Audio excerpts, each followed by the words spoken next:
자, 우리가 지난 비디오에서는 파이썬에서 그 모든 그 단일 뉴런에 대한 하드 코딩을 해서 그 forward propagation을 그 임플리멘트 하는 방법을 살펴봤는데요. 이번엔 좀 더 순반향 전파를 일반적인 구현을 한번 살펴보도록 하겠습니다. 자, 이전 비디오하고 마찬가지로 이 비디오에서의 목표는 코드를 보여주는 거지. 여러분들이 그 코드를 다 외우거나 다시 그대로 제작을 할 수 있어야 되는 건 아닙니다. 코드 해석하는 방법만 여러분들이 이해하시고 되고 그걸로 충분합니다. 자, 우리가 해야 할 일은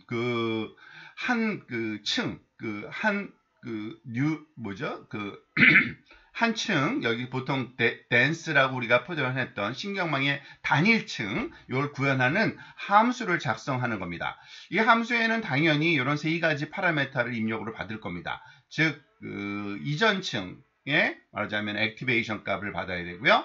또는 입력 값이겠죠. 그리고 매개 변수로 사용되는 W와 B를 입력받아서 출력해주는 액티베이션 값을 출력해주는 그런 함수를 제작하려고 합니다.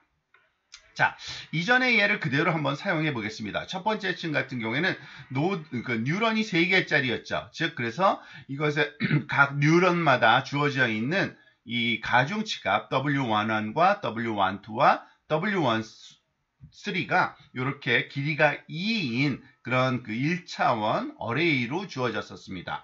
이제는 그거를 2차원 어레이로 바꿔주는 작업을 하려고 합니다. 즉, 한 번에 모아주는 거죠. 그래서 대문자 W가 numpy 어레이인데 그 안에 들어오는 각각의 열, 그쵸?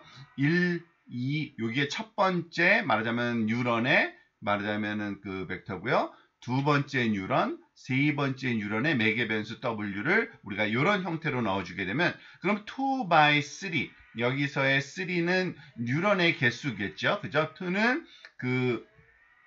특징의 개수가 여기 2로 나타나게 될 겁니다. 마찬가지로 B도 각각의 뉴런마다 우리가 스칼라 값이 하나씩 주어져 있던 거를 기억을 하실 텐데 이것 또한 모아서 하나의 1D 어레이로 이렇게 바꿔주려고 합니다. 그래서 B라는 이런 새로운 벡터는 numpy 어레이 마이너스 1, 1, 2라는 세 개의 값을 갖고 있는 1차원 벡터고요. 그리고 마지막 출력되는 것은 어떤 형태가 될 건지 우리가 생각해 보면 물론 A0 첫 번째 들어오는 값은 입력 값이 말하자면 첫 번째 액티베이션 값에 해당되기 때문에 입력되는 첫 번째 값을 이렇게 1D 어레이로 만들어서 입력 값으로 사용하려고 합니다. 자, 이와 같은 연산을 구현한 코드는 다음과 같이 주어지겠죠. 일단은 입력 파라미터, 그러니까 주어진 층의 레이어의 파라미터 W의 모양의 첫 번째 인덱스에 해당되는 값을 유닛으로 받아냅니다. 우리가 알다시피 W는 우리가 W 쉐이프를 하면은 2,3일 겁니다. 그죠? 그러니까 이 3이라는 게 뉴런의 개수잖아요. 그래서 뉴런의 개수를 이렇게 찾아내서 유닛이라는 이런 변수에 넣어놓고요.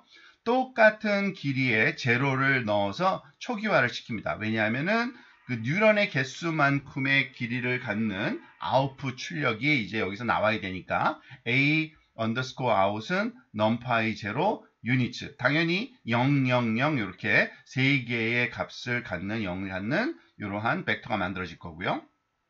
자, 각각의 뉴런, 유닛이죠. 하나하나 유닛에 대한 말하자면은 액티베이션 값을 계산하는 루프를 이제 돌릴 겁니다. 그러니까 J는 0부터 시작해서 1, 2, 이게 3일 테니까요. 0, 1, 2까지 바뀔 거고요.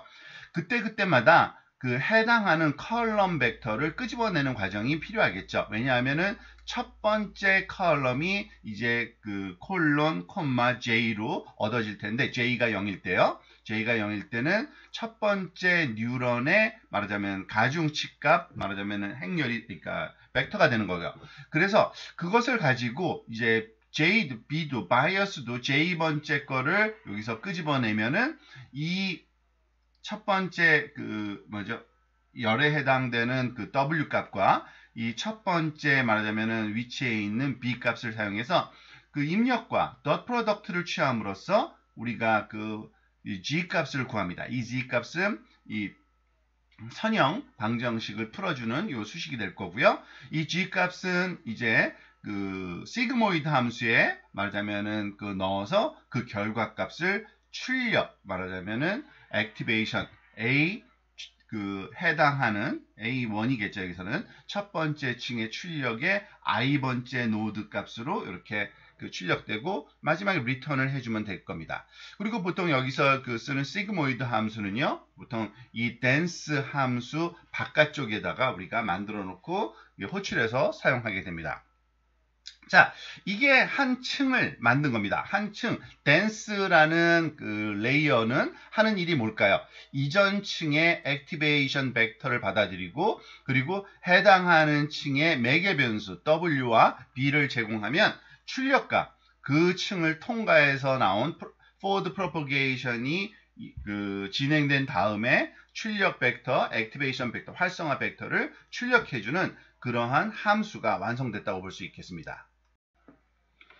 자, 이제 하나의 층을 구성하는 댄스 함수가 이제 만들어 주어졌으니까 신경망을 구성하기 위해서는 특히 forward propagation, 순방향 전파를 이루어내기 위해서는 몇 개의 댄스 레이어를 순차적으로 묶어주는 그러한 방법이 또 필요합니다. 그게 바로 이런 겁니다. 지금 또 다른 함수 하나를 정의하는데요. sequential이라는 이제 함수를 정의할 겁니다. 이 함수의 입력은 당연히 입력 특징 벡터가 들어가는 거고요.